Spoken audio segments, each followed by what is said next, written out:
Good morning, everyone. Even right now you don't have any issue with visa requirement in the Philippines. We never know, and I highly recommend to watch this video till the end. In this video, I will have the pleasure to introduce you to JRC Visa Consultancy and Immigration Services, the Philippine government accredited agency and duly authorized to represent you for your visa and immigration needs. JRC is helping thousands of expats and other clients with a 99.9% visa approval rate. At the end of this video, I will show you how to find them and the contact details. As I always love to help my viewers, I wanted to do an informative video on JRC, great capability as an immigration agent with an online consultancy service as an option, and the best way was to interview the founder himself, Sir J.R. Coca. Okay, hi everybody. Today I'm with very popular JR, and we're going to discuss a few of his services. Joe, thank you for having me in your channel. My pleasure. I just got a very simple pamphlet, but it's going to answer all the questions. It's going to do all the hard work, and that's it will be doing when it's helping you. Let's start with tourist visa extension. How can you help everybody? One of the options of foreigners going to the Philippines is a tourist visa. So how we can help you guys? We can actually do the extension on your behalf. So you don't need to go to immigration. We can actually represent you. You don't have to take the hustle and bustle of the city, taking your time going there, waiting for the paperwork, and go home. So we can actually do that for you. Okay. So that's one of the things that we can do. There's a lot. Excellent. Okay. Spouse visa. I've been through it actually. So tell us about how can you help? This is quite involved. I think personally I've done myself and it was very, very hard. So how can you help? Okay. For the spousal visa, it's actually a visa in the Philippines that has been granted to a foreigner who has married a Filipino citizen. So your Filipino wife or spouse is your petitioner. So this is where you have your permanent residency by virtue of your spouse or marriage. So how can we help? We can help organize the paperwork, your guidance from start to finish, like especially how would you route going the requirements to complete the requirements or paperwork, like number one, when you get married, what are the things that you need to do? What are the paperwork that needs to be in place? How long will it be available? So in terms of our guidance all throughout from start to finish, that is where we can help you. So basically, we can hold your hand and let's go there. Let's go towards that direction as you please, and we will be there to help you out. Okay. I should have done that maybe. How was your experience, by the way? Very tough, very tough. I went through it, but very tough. Yeah. Which part is tough? Actually, I heard a lot of people that talked to me after they saw the video. They say, "Oh, it was a nightmare." So I suggest you get JR to help you. Yeah. And you could go from. I'm gonna ask the question because a lot of people marry, get the spouse visa. They could do that also with the children. Is that right? Which one? If you have a child, Filipino child, born here, you could do the spouse visa as with a child as a petitioner. Is that correct? We have not actually dealt with that yet as of the moment because the spousal visa, your petitioner is the Filipina spouse. Okay, that should be the spouse. But there's actually a provision that we're looking at right now in which the Filipino children can apply, but we're still working it out. We're still checking the requirements because it has a set of qualifications before you will be allowed to have that visa. Okay. But on the context, since this is a spousal visa, that should be your spouse. That should be your other half. Yeah. The other half. I like that. Working visa. That's interesting. Tell us. Working visa is another visa options for our foreign friends to come to the Philippines and have that appropriate visa, especially if they will be engaging on a particular or rendering work to a uh, Philippine registered company, so that they can actually share their experiences while they are actually earning here in the Philippines. So Okay. basically, that's working visa. Mm. And I think when next on the list is a dual citizenship. Okay. I already reading it. Well, tell us about. Yeah, that's interesting. But this is when I read it, it's a Filipino. Yes, being naturalized, they work there in that particular country, and then on the retirement age, they wanted to go back to the Philippines, Okay. and they want to reacquire that Filipino citizenship again. That is where they have the option, Okay. because not necessarily losing the citizenship on that particular country, especially if that country allows another citizenship. So that's one that they can explore. Especially when they will acquire properties here in the Philippines, they can be a citizen again. So their acquisition of the property is not limited, Okay. Okay. because once they will become naturalized or former Filipino, they are now a citizenship with our country or a foreign Oh, interesting. foreign country. Okay. So that's the context of the dual citizenship. Mm. Mhm. Retirement visa. Okay, retirement visa is one of the most popular visas here in the Philippines right now. So as the this has an initial qualification of 50 years old and above. So for those foreigners who are 50 years old and above, can actually avail to apply the retirement visa. So the retirement visa has bond or deposit, that's 20,000 US dollars for the starting category. It will go down with special qualifications, and also it has the one-time application fee and also other requirements for that. One specific requirements: police clearance from your country of origin, pension documents, and military service. Those are things that can actually qualify for the retirement visa. Okay. And one good thing about the retirement visa is this is an independent visa. Like if you have been in 13A before or spousal visa and you cancel it for whatever reason, retirement visa will be one of your option, because retirement visa is a stand-alone visa, independent visa that is not coterminous to any marriage contract, working contract. Okay. So this can be a good option. Okay. And it's open to all nationalities. Okay. Okay. Mhm. That's interesting. Yes. Do you have to be in the army? No, you don't have, no. No. No. Anyone can have, and we call this one the. SRRV, Okay. the Special Residence Retirees Visa. That's Okay. it. One thing to point out, as you have question, you don't need to be an army before or have served your military for you to qualify for the visa. Okay. Any normal Joe can be qualified to do so. Okay. Okay. Now, an interesting one. Mhm. Overstay issue. What would you do for those people who goes, oh my God, I haven't paid for a month or two? Mhm. You know, they will have tendency to panic. Mhm. Just Don't- come and see you. Yeah, don't panic. We'll be here to help you out and let you understand. First, they need to understand what is their violation. How long is the violation Yeah. of that overstaying? If you miss it for a couple of days, I'm not saying that it's okay. It's an immigration violation, but that can be resolved faster than you overstaying for more than 6 months. Okay. Okay? They just don't need to panic. They just need to come here, talk to us, so that they can navigate which option are you taking to resolve that overstaying issue. Okay. Okay. I'm on- And I think that's very important. You overstay, it's a very important issue. I mean, you could end up in jail, right? So, come and see them. Exit clearance.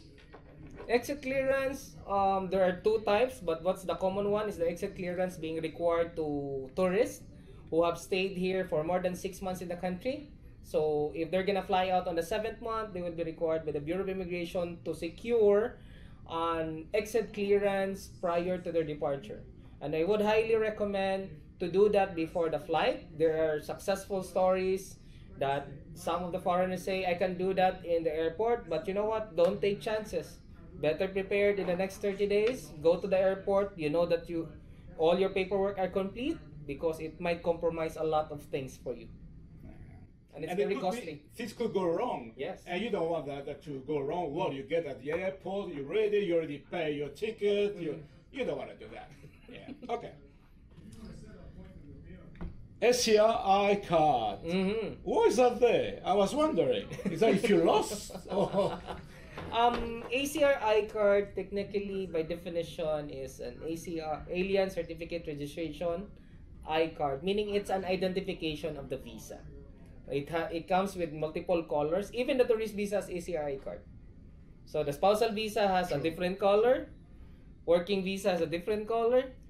And other visas also have their equivalent identification. So that particular card will be renewed up to some extent. For spousal visa, it should be renewed every 5 years, as long as the marriage is still intact. They're not separated.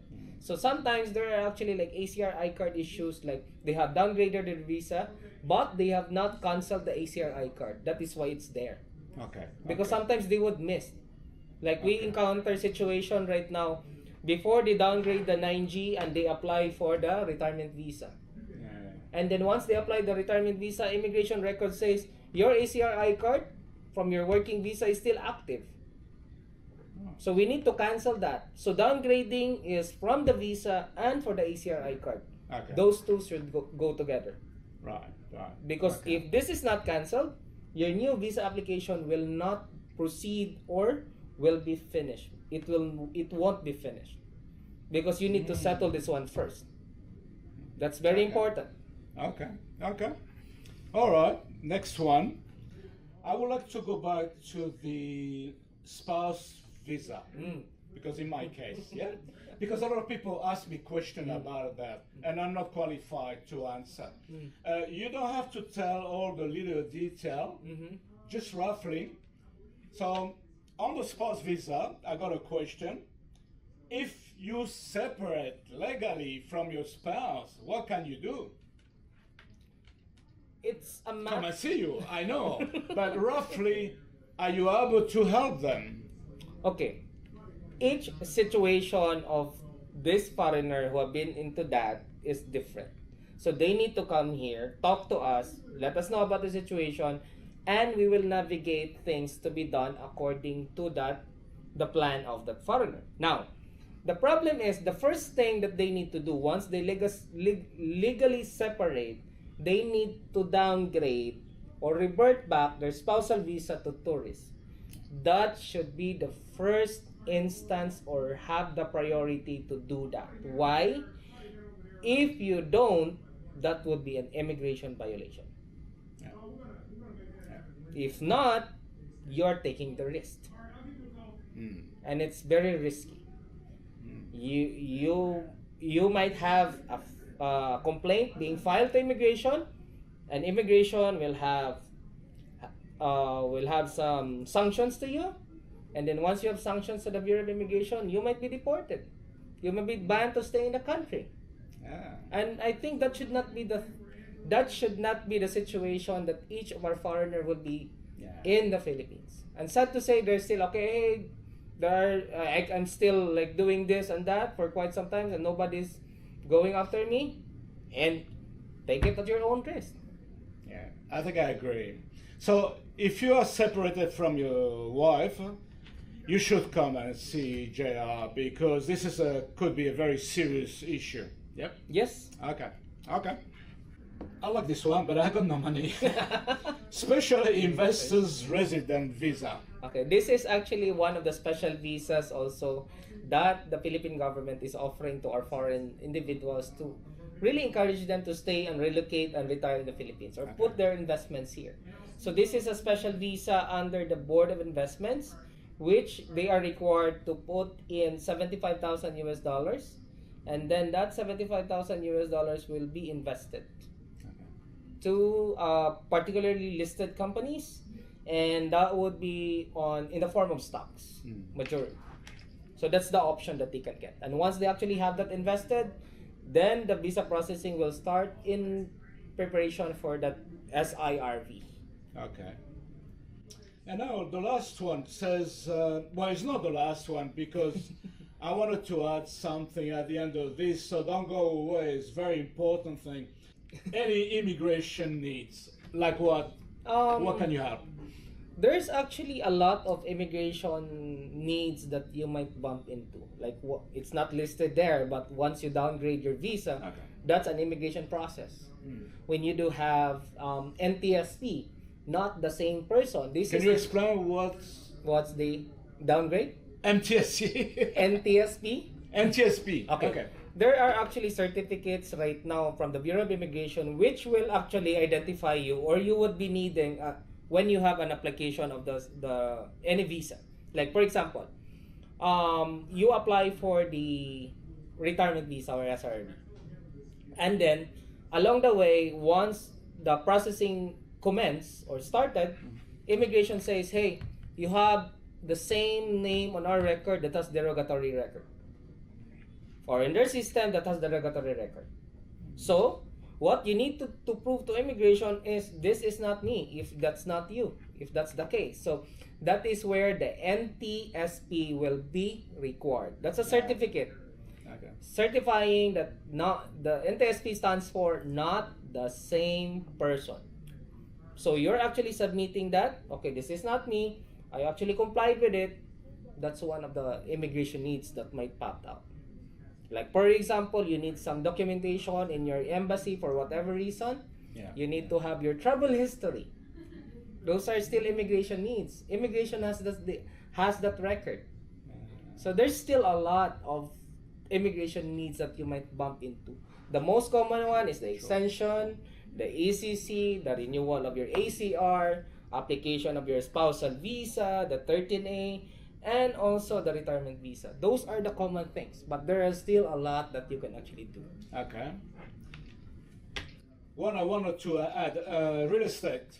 How can you help with the real estate? By profession. When selling, when separating, can you help with all that? Okay. By context, I'm a licensed real estate broker here in the Philippines. So I got that license along with me managing the visa agency. What I work best is the documentation. Okay. So when there will be someone who will actually like, hey JR, interested to buy this property, okay, you can come to me and I will stand by your side. Because I'm gonna make sure that you have the right paperwork, you know what to ask, so that you can avoid scams. Yeah. Okay. That's very important. Because it breaks my heart right now that there are people or foreigners coming here, JR, I did buy this land, but they have only the sales contract. Yeah. The sales contract is not the full ownership documents. And it does happen often for what I hear all the time. Yeah, it did. It did happen. Okay. And before they put in their hard-earned money, they should be. I'm not saying that I'm the only one here in the Philippines, but rest assured that I will be there on your side looking after you. Because so you could do all the inquiry about the title and things like that? Yes. And that's important. Very Especially important. if the big amount of money. Exactly. Let's do that. Yeah. Okay. All right. Like you can go look at anywhere in the Philippines. I can actually work remotely with your side, and I will be doing the ocular visit on that particular property. As long as it's feasible to go, then why not? And at the end of the day, you just need to make it properly and orderly. Okay. Because don't lose million, for God's sake. What we have talked right now are only the general stuff. We have not go into the details yet. And Sure. each situation that you have right now is tailor-fitted to you. That's the reason why we need to really discuss it. If you don't need one, we'll be happy to help. Yeah. And by the way, I love Cebu. I love it. People are very nice, very friendly, very helpful. I love it. I fall in love with Cebu. That's good. That was a great interview. I hope you guys have learned something. But I know we didn't go into specific cases. If you have any issue, come and see JR, definitely. All right. Thank you. Thank you very much. Thank you, sir. Nice to meet you. See you guys.